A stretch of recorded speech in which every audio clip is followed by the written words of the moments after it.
Amém, irmãos? Boa noite. O pessoal está cansado do feriado aí? Bênção. Graças a Deus. Feriado é bom que lembra do descanso, que é o tema da palavra hoje. O Jales acabou fazendo a introdução da palavra aqui hoje, que é bem parecido, né? Vocês vão acompanhar. Então, se Deus falou no coração dele, ele falou a mesma coisa no meu, né? Amém. Como estão alegres? Diga amém, irmãos. Amém. Graças a Deus. Mais um dia que estamos aqui na presença do Senhor, podendo adorar, enquanto alguns irmãos estão correndo de bomba, né? Vamos orar por eles aí. Dá tudo certo. Amém, irmãos. Hoje quero compartilhar com vocês. Vamos ler alguns textos e algumas referências. E nós vamos falar sobre o descanso de Deus, né? O tema é: no sétimo dia, Deus descansou. Então, lá na criação, quando Deus, né, vai falando ali a Moisés, desde o princípio, a história da humanidade, Deus relata lá os 7 dias da criação. Então a Bíblia começa lá, né? No princípio criou Deus os céus e a terra sem forma e vazia. E o Espírito de Deus parava sobre a face do abismo. Então disse Deus: haja luz, e houve luz. Depois separação das águas, depois vegetais, depois luminares, depois animais, depois o homem. E aí, então no sétimo dia, que é mais um dia, né? Houve um dia específico para cada situação daquela. Um dia para primeiro, segundo, um dia para o homem, um dia para o animal, um dia para os luminares. Deus dedicou um dia, né? E esse dia a gente não sabe, porque a Bíblia fala que um dia para Deus são como os 1000 anos e 1000 anos é como um dia. Então, no dia que Deus, nós não sabemos o tempo exato que ele durou, mas Deus gastou esse tempo. Mas Deus precisava de 7 dias, irmãos, para criar o universo. Ele podia criar em 10, ele podia criar em 15, ele podia criar em 1, ele podia criar em 3. Mas Deus fez ali uma cronologia de tudo que ele estava fazendo. Então ele, de certa forma, trabalhou 6 dias e descansou o 7º. Então, se eu dar uma tossida aí, vocês me perdoam, porque essas tosses pegam a gente de vez em quando. Guilherme, eu vou estar lendo a NVI, tá? Vou falando para vocês, se você quiser ir passando. Se vocês quiserem acompanhar, vai estar... O primeiro texto que a gente vai ler lá é Gênesis 1:31. É o último versículo do capítulo 1 e o começo do 2º. Gênesis 1:31 diz assim: e Deus viu que tudo o que havia feito, e tudo havia ficado muito bom. Passaram-se tarde e manhã, e esse foi o 6º dia. Assim foram concluídos os céus e a terra e tudo o que nele há. No 7º dia, Deus já havia concluído a obra que realizara, e nesse dia descansou. Abençoou Deus o 7º dia e o santificou, porque nele descansou de toda a obra que realizara na criação. Então, olha só, irmãos. A palavra descansou, lá no hebraico, é um termo que fala viashabot, que eu puxei aqui. Ela traduzida literalmente é encerrar, terminar, cessar. Mas ela tem um significado maior, dentro do contexto que ela foi escrita. E para nós foi traduzido como descanso. Mas esse descanso não é um descanso de sono, de cansaço. Porque Deus não estava cansado dos 6 dias que ele tinha feito a criação, concorda? Ele não estava exausto. Ele não estava fadigado. Então ele não descansou no sentido de dormir. Não, no 7º dia eu vou dormir. No 7º dia eu estou cansado, minha coluna está doendo, vou tomar um remédio. Não. O 7º dia ele guardou. Ele separou, ele santificou. E nele ele desfrutou pois vendo que tudo o que havia feito era bom. Então ali Deus já ensina um princípio que estava lá na criação, que é o descanso. Então, quando vem lá Moisés com as leis, aquilo que já foi feito lá na criação, Deus também coloca nas leis. Que o sábado seria um dia sagrado, que é o Shabat, e nesse dia você não poderia trabalhar, você não poderia fazer certas coisas, pois era um dia consagrado ao Senhor. Então, Moisés vem, escreve as leis, e vai ali o povo criando essa cultura de trabalhar 6 dias e descansar o 7º. Trabalhar 6 dias e guardar o 7º. Trabalhar 6 dias e guardar o 7º. E isso foi uma lei que durou até os tempos de Cristo. Depois Deus dá, né, ali a Moisés e vem falar sobre a criação de um tabernáculo. Então, tem a foto aí, Guilherme? Muitos de vocês já conhecem como era o tabernáculo. Deus passa algumas especificações de como ele seria, as medidas. Essa é uma foto de como ele era. E tem uma foto que... Tem a próxima foto aí, Guilherme? Que está aqui as partes separadas. Então, Deus fez tudo ali no tabernáculo explicadinho. Ó, você vai fazer dessa forma, você vai colocar isso, você vai colocar um candelabro, você vai colocar um altar, você vai ter 2 salas, nessa sala vai ter tal. E ali existiu o Santo dos Santos, que é o que nos interessa aqui no momento, que é essa sala onde ficava a Arca da Aliança. E a Arca da Aliança, ela simbolizava a presença de Deus. Então, aquela Arca da Aliança, né, quando se guerreava, quando se conquistava, ela significava a presença de Deus. Antes de Cristo, não havia o Espírito Santo. Então, Deus falava através da lei, dos profetas, dos reis. E Deus criou uma simbologia para aquele povo sobre o pecado que eles tinham. Então, todo ano, o sumo sacerdote, ele vestia uma roupa. Essa roupa tinha uns sinos lá nos pés. E ela tinha 12 pedras no peito. Cada pedra simbolizava uma tribo. E ali, todo ano fazia aquela festa. Se sacrificava os cordeiros, novilhos. Lá naquela parte externa. O sumo sacerdote pegava aquele sangue, entrava lá no Santo dos Santos e aspergia o sangue sobre a Arca da Aliança. E havia um sinal de que Deus havia perdoado os pecados. Qual era o sinal? O sumo sacerdote voltava vivo. Certo? Esse era o sinal. Por isso ele andava com sinos, porque se eles parassem de ouvir o sino tocar, quer dizer que o sumo sacerdote havia morrido e que os pecados não haviam sido perdoados. Então eles puxavam, através de uma corda, o sumo sacerdote e iam de novo se recolher, né? Para novamente passar esse processo. Então, isso foi durante gerações. Vieram as guerras, roubaram a Arca da Aliança. Deus ficou sem comunicar com o povo durante 400 anos ali, que é um intervalo do último livro do Velho Testamento com o do Novo Testamento. E aí vem Cristo. Então, Cristo vem, traz uma nova aliança, traz uma nova vida. E aí eu quero que a gente lê, vai ser um pouco extenso, mas é importante a gente ler, lá em Hebreus 8, para a gente entender o que foi esse sacrifício que Jesus fez.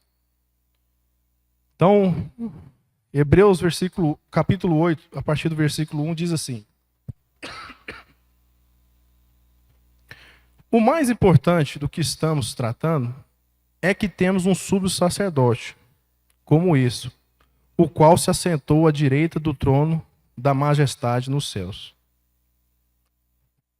Então, olha só, Jesus vem, traz as mensagens, né, cura enfermos, prega o evangelho, fala que ele é o enviado de Deus, cita lá, né, Isaías lá no templo, ó, eu sou esse que vim pelo perdão de pecados, remissão de tudo, é perseguido, é condenado, é morto. E aí você vê, Deus descansou na criação, Deus cria o sábado como um dia de descanso, e vem Jesus,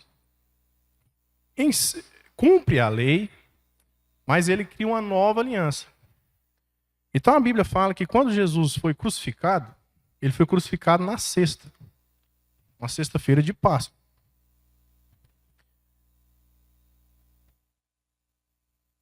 Provavelmente a Bíblia fala, alguns dá até que 3, 4 horas da tarde, mas a Bíblia fala que foi no entardecer. Então Jesus morre na sexta-feira. No sábado Jesus não aparece, não faz nada.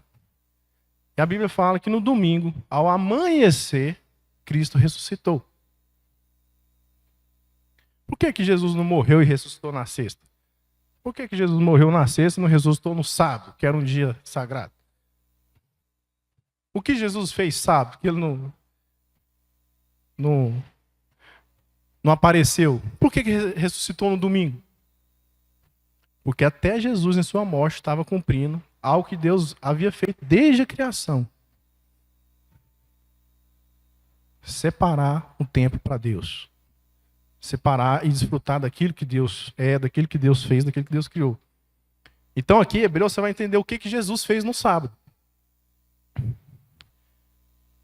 Continuando aí, né? O mais importante é que estamos tratando é que temos um sumo sacerdote. Então, Cristo, agora, só para a gente continuar aqui, ele vai fazer o papel que o sumo sacerdote fazia no tabernáculo. Mas agora ele vai fazer esse papel no verdadeiro tabernáculo. Então vamos continuar aqui, né? O qual se assentou à direita do trono da majestade dos céus e serve no santuário, no verdadeiro tabernáculo que o Senhor erigiu, e não o homem. Então, aquele tabernáculo que foi construído por homens tinha um lugar que representava os santos dos santos, que era a presença de Deus. Então, Hebreus aqui, o escritor está falando que Jesus, ao morrer, pegou o seu sangue e foi à presença de Deus, ao verdadeiro santo dos santos. Não o que foi criado como um exemplo, como se fosse aquilo. Não, ele foi no verdadeiro. Não no tabernáculo humano, mas no tabernáculo real. Que Cristo foi à presença de Deus levar o seu sangue, o seu sacrifício. Todo sumo sacerdote é constituído para apresentar ofertas e sacrifício. E por isso era necessário que também este tivesse algo a oferecer. Se ele estivesse na terra, nem seria sumo sacerdote, visto que já existem aqueles que apresentam ofertas prescritas pela lei. Eles servem um santuário que é cópia e sombra do que estás nos céus. Então olha só, aquele santuário, aquele processo que era feito, é uma cópia do que existe nos céus. E ele está falando que se o sacrifício de Jesus fosse feito em tabernáculos, ele teria que continuar sendo feito todos os anos. Mas que não era mais agora uma simbologia, mas era agora de fato a consumação. Ele serve num santuário que é cópia e sombra daquele que está no céu, já que Moisés foi avisado quando estava para construir o tabernáculo. Tenha cuidado de fazer tudo segundo o modelo que lhe foi mostrado no monte. Agora, porém, o ministério que Jesus recebeu é superior ao deles, assim como também a aliança da qual ele é mediador e superior à antiga, sendo baseada em promessas superiores. Então agora Cristo estava fazendo um sacrifício, Cristo estava fazendo uma nova aliança, que estava acima daquela que Deus tinha feito com Moisés e o povo. Pois aquela primeira aliança fosse perfeita, não seria procurar um lugar para outra. Deus, porém, achou o povo em falta e disse: estão chegando os dias, declara o Senhor, quando farei uma nova aliança com a comunidade de Israel e com a comunidade de Judá. Não será como a aliança que fiz com seus antepassados, quando tomei pela mão para tirá-los do Egito, visto que eles não permaneceram fiéis à minha aliança. Eu me afastei deles, diz o Senhor.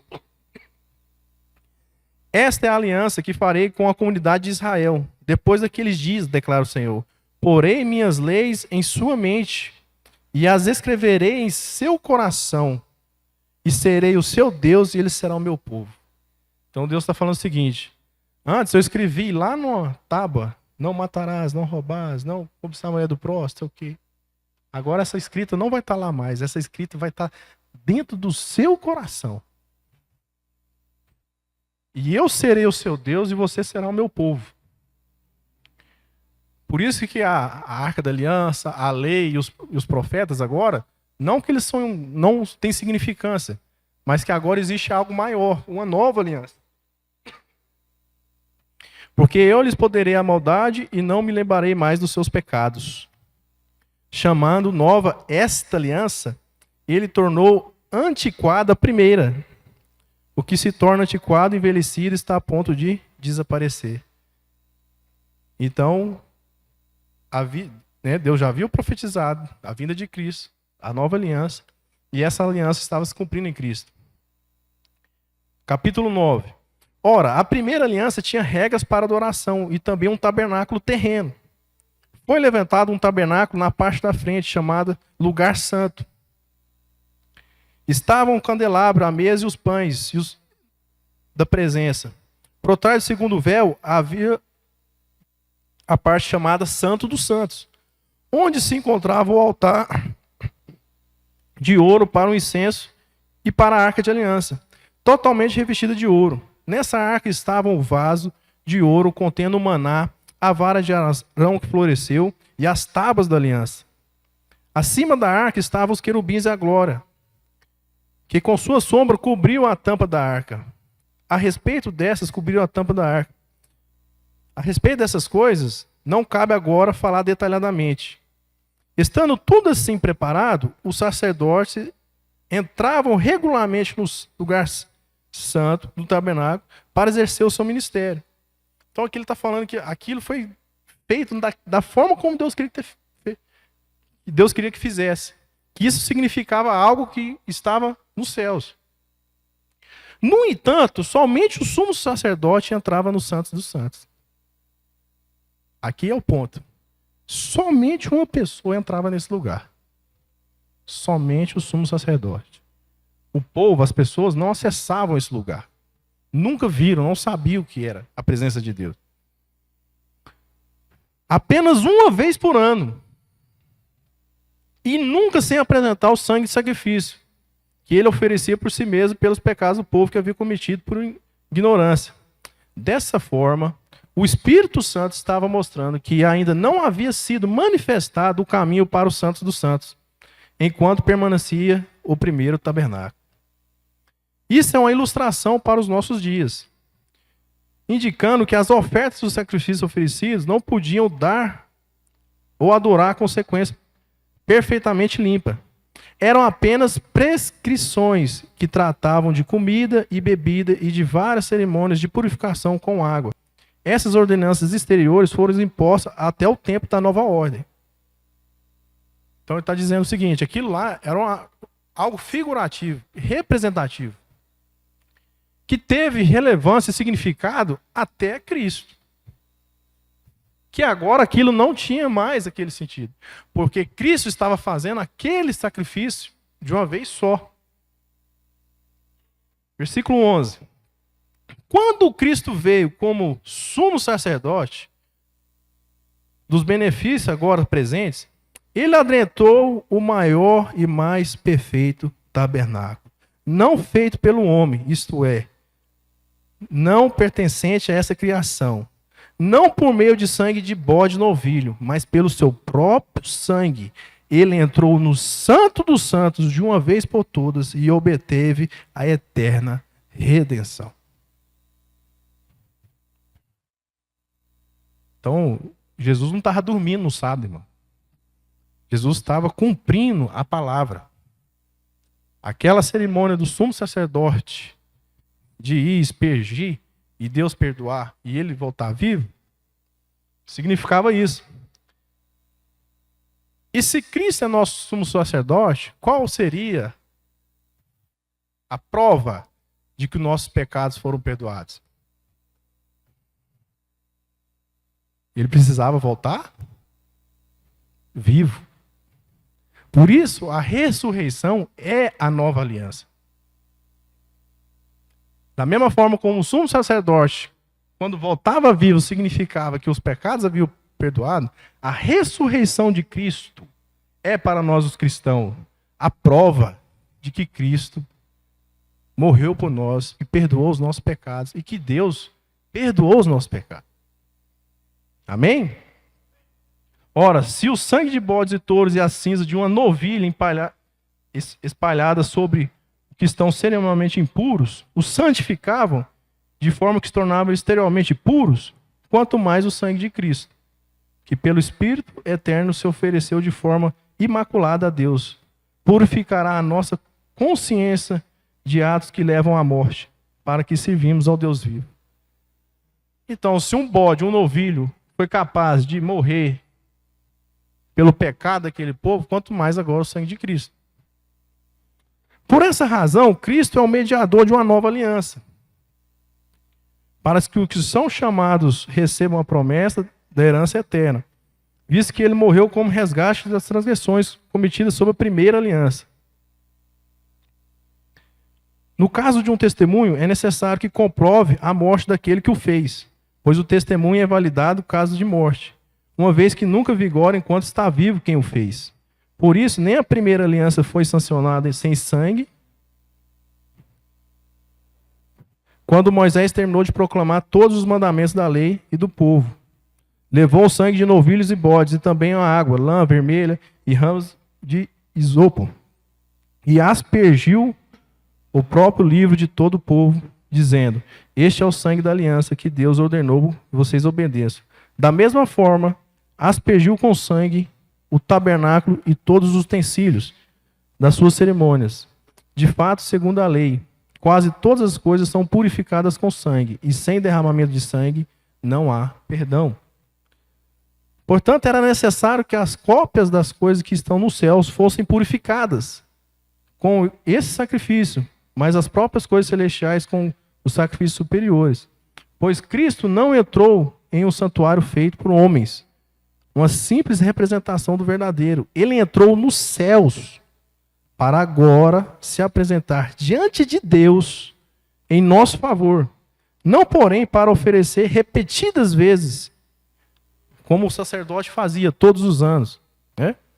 Não, porém, para oferecer repetidas vezes, a semelhança do sumo sacerdote que entra no Santo dos Santos, todos os anos, com o sangue alheio.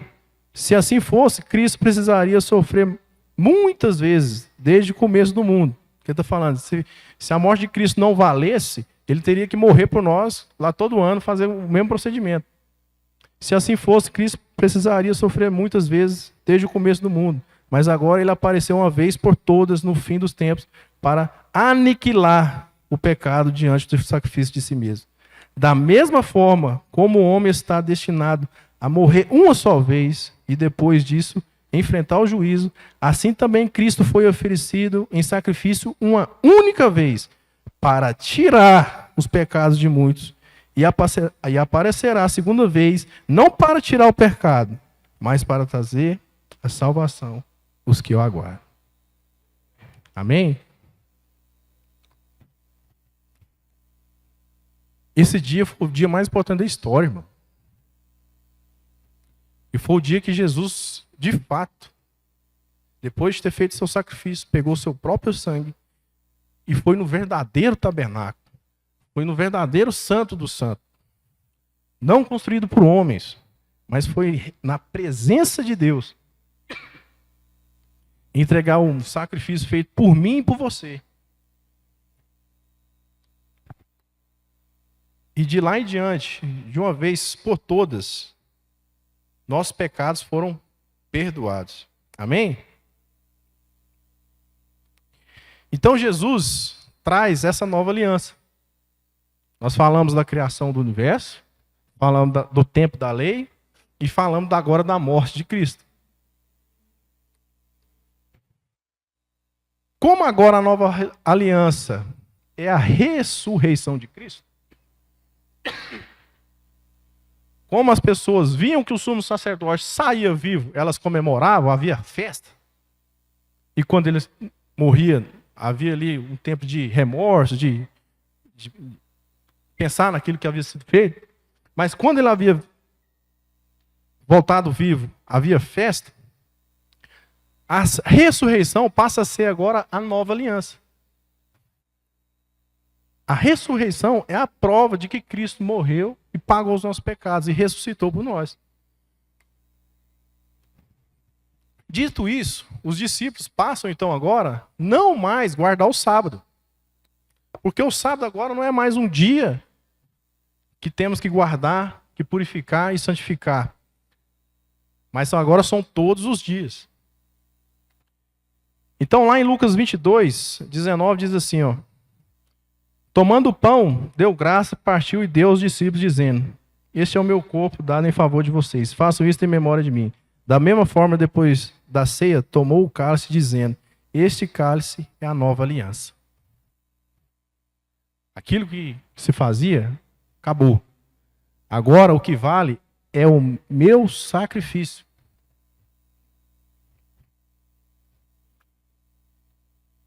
Então, lá em Atos 20, diz assim, né? Atos 20, versículo 7. No primeiro dia da semana, reunimos-nos para partir o pão, e Paulo falou ao povo. Ele passa a reunir no primeiro dia da semana. Porque Jesus havia ressuscitado no domingo. Domingo era o dia da ressurreição. E agora a ressurreição é a nova aliança. Não mais o sábado. Por ela representar a ressurreição, né? Não o domingo em si. Pretendendo partir no dia seguinte, confiou falando até a meia-noite. Em 1 Coríntios lá também, Paulo dizendo: No primeiro dia da semana, cada um de vocês sempre uma quantia de acordo com sua renda, reservando-se para que não seja preciso fazer coletas quando eu chegar. E aí agora começa algo que mudou no sentido da palavra de Deus. Que antes as pessoas passaram a trabalhar do dia 1º ao dia 6 e descansar e guardar o sábado. Agora as pessoas passam a guardar o primeiro dia, a santificar as coisas, a entregar ao Senhor as coisas, a estar com Deus no primeiro dia e agora sim trabalhar os outros. Porque agora não era só mais o domingo o dia do Senhor, mas todos os dias são do Senhor.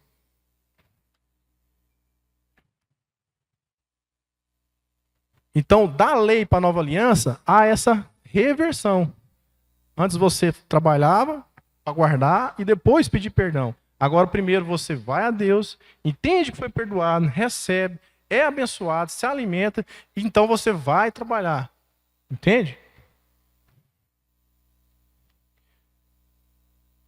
Então a gente sai do 7º agora para o primeiro dia da semana. E aí, irmãos, entra a gente entender aquilo que Cristo fez. Eu li 2 capítulos aqui, daquilo que Jesus fez durante o sábado, enquanto ele esteve morto, né? Assim, vamos dizer. Jesus estava ali consagrando, né? Consumando toda aquela palavra. Nesses 2 capítulos, irmãos, o que eu e você fez nesse processo todo? Além de ser beneficiado, não fizemos nada. Concorda? Qual a participação você teve nisso? A não ser entregar a sua própria vida. A reconhecer aquilo que Cristo estava te dando. Então agora, começa a valer não o esforço que você faz para ter, mas agora você entender quem você é, para você ser quem você de fato é. Então, o Jales até leu aqui, né? Lá em Salmos 127 diz assim: Se não for o Senhor quem construir a casa, será inútil trabalhar na construção. Se não é o Senhor que vigia a cidade, será inútil a sentinela montar guarda.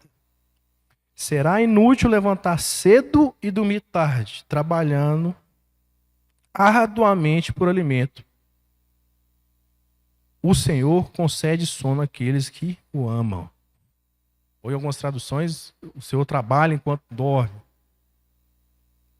Então, muitas pessoas agora acham que para conseguir algo, elas têm que trabalhar mais. Não, tá difícil, eu vou trabalhar mais. Eu só estava acordando 8, eu vou acordar às 6. Se eu estava acordando às 6, eu vou acordar às 5. Se eu trabalhava até às 6, eu vou trabalhar até às 7. Se eu trabalhava até às 7, eu vou trabalhar até às 8. Se eu trabalhava só segunda a sexta, agora eu vou trabalhar segunda a segunda. Porque agora eu vou conseguir aquilo que eu quero, porque eu vou fazer mais, vou trabalhar mais. E aí o que o salmista está falando? Inútil vai ser você trabalhar. Se não for Deus que te dá. Lá em Mateus 28, né? Jesus fala: venham a mim todos que estão cansados e sobrecarregados, e eu lhes darei descanso. Deus não vai te dar serviço, irmão. Deus não vai te dar trabalho.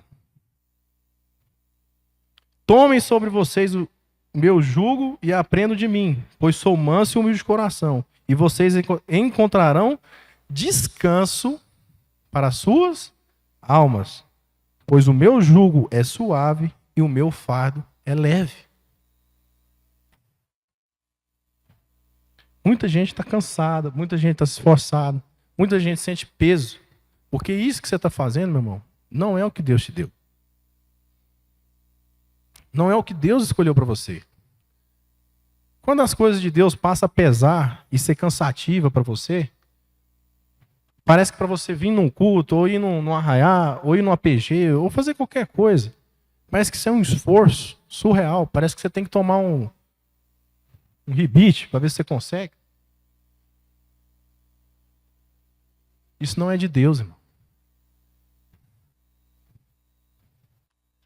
Porque o domingo, que é o primeiro dia que nós devíamos guardar para nos enchermos de Deus, é o dia que a gente usa para dormir.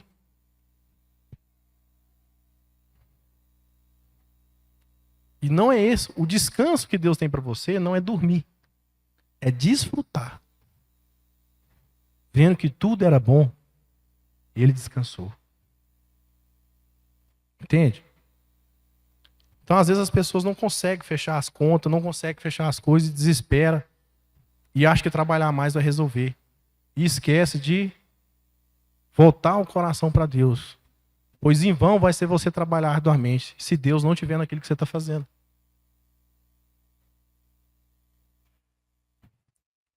E aí eu vou dar 2 exemplos da Bíblia. Um está lá em Gênesis 16, que é o de Abraão. Abraão recebe uma palavra que ele vai ter um filho. Você vai ter um filho. E o tempo vai passando e nada. E aí a esposa de Abraão fala: ó, Abraão, já que você acha que nós vamos ter filho, eu já estou com quase 100 anos. Seguinte, pega a nossa serva, Agar, tem um filho com ela. E vai resolver o problema. Você precisa de um filho. Eu não posso te dar um filho. E eu acho que nós não vamos ter esse filho. Então, vai lá e resolve você o problema. Então, Abraão vai lá, tem Ismael com Agar e nasce Ismael. Mas depois, a palavra de Deus se cumpre. E Sara fica grávida e vem Isaac. E aí, agora Abraão passa a ter Ismael e Isaac. E aí, a Bíblia fala que Sara viu Abraão brincando com os dois. E ela sentiu ciúme de Ismael. Porque ela via que Abraão também amava Ismael.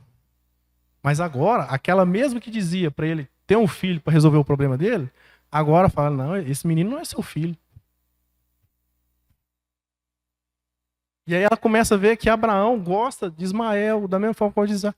Aí ela começa a ficar enciumada: não, mas esse aí não é o... Ele é o...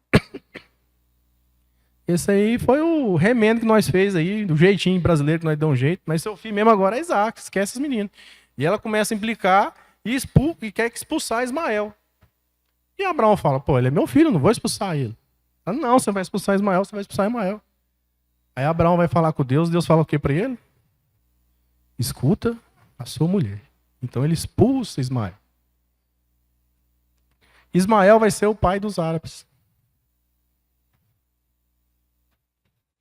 Até hoje, Israel está sofrendo com os árabes, perseguição. Porque Abraão não quis descansar e esperar em Deus. Ele quis resolver do jeito dele. E do jeito que você está resolvendo, você está criando vários Ismael para a sua vida.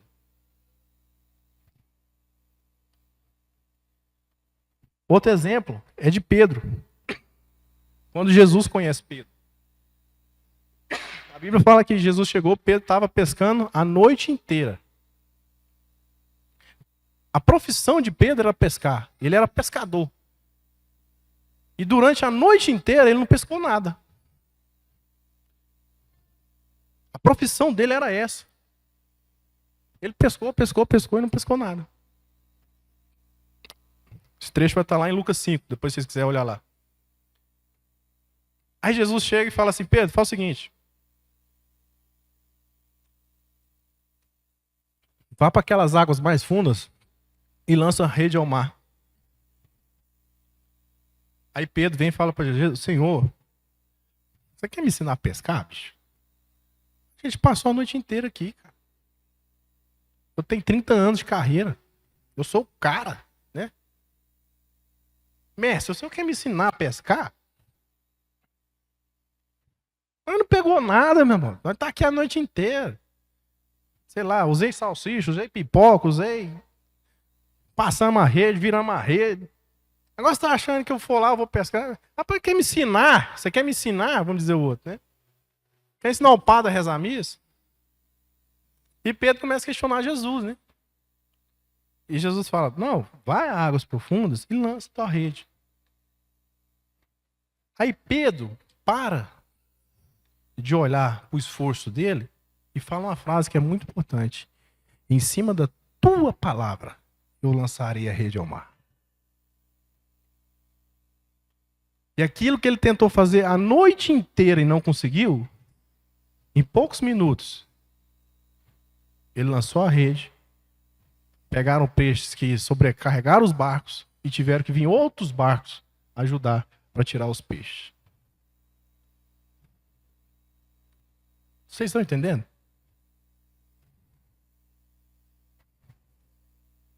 Você acha que você vai resolver os seus problemas com a sua mão, com o seu dinheiro, com o seu poder, com a sua posição. Não, eu estou doente, eu pago o médico, eu tenho dinheiro para pagar, eu tenho plano, eu tenho isso. Não, tomei aquele prejuízo, eu vou resolver assim. Eu fiz aquilo, eu vou resolver do meu jeito. Eu vou trabalhar e vou resolver.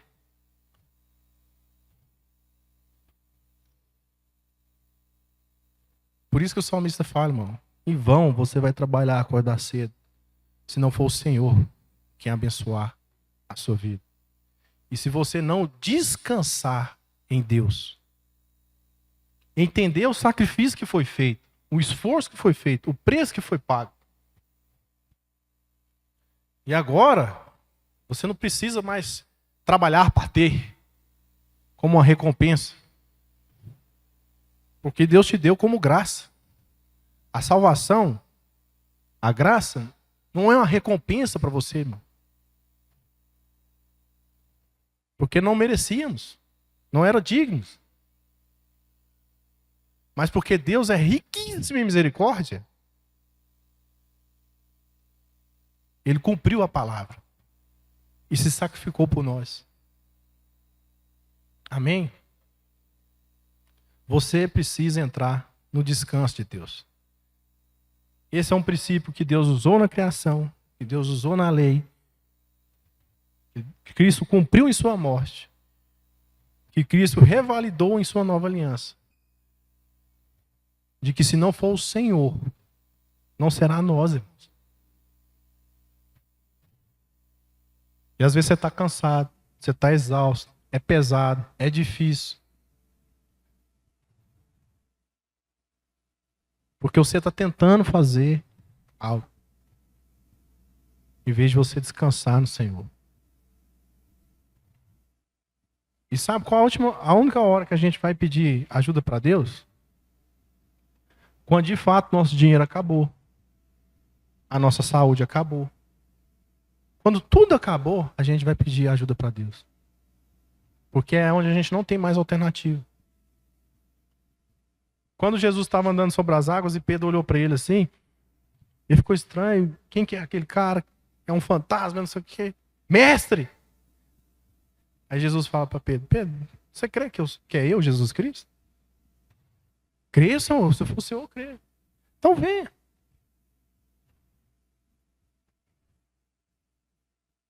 E aquela tempestade, o barco balançando. Aí Pedro foi lá e botou o pezinho na água. Rapaz, não é que boia mesmo? E a Bíblia falou que ele foi andando em direção a Jesus. E enquanto ele estava olhando para Jesus, não aconteceu nada. Mas como estava tendo uma tempestade, ondas, o mar agitado, a Bíblia fala que Pedro começou a olhar para o lado. E começou a ver o tamanho da onda, o tamanho da conta, o tamanho do problema, o tamanho das coisas. E começou a olhar para as circunstâncias. E ele começou a afundar, até se afogar. Aí quando ele se afogou, que ele não tinha mais alternativa, o que ele fez? Senhor, me ajuda. Estendeu as mãos. Às vezes é só isso que você precisa fazer, irmão. Saber que você já foi até onde você podia ir. E que agora para frente, não é mais você que vai conseguir andar para frente, mas é Deus que vai te levar a lugares mais altos. E talvez você só precise estender a mão. Às vezes você não consegue vencer um pecado. Às vezes você não consegue romper na vida profissional. Às vezes você não consegue resolver um problema. Talvez a única coisa que você precise, irmão, é ajoelhar, estender suas mãos e pedir ajuda para Deus. E descansar. Colocar sua cabecinha no travesseiro. Dormir, tranquilo. Não olhe para as circunstâncias. Olhe para Cristo. Olhe para a palavra. Olhe para a promessa.